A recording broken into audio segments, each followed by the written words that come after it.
Так, никакой акт не составляется, да? Да, просто избиратель приходит, отдает чек, если желает по местному кеңешу избирать, то обменяет чек на избирательный бюллетень. Второй список, там два списка стоит и два разных бюллетеней. Расписывается. Потом следующий список – это участник референдумов.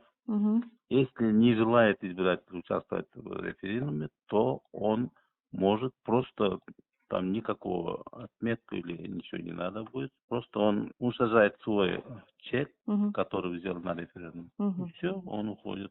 Все, и вот эти акты, это, по сути, ненужная вещь. Да, да, да. Ага, понятно. А куда можем обратиться с такой жалобой? То есть в ЦИК, да? Чтобы в КГОР, да? Да, да, да. Ага, в КГОР можно.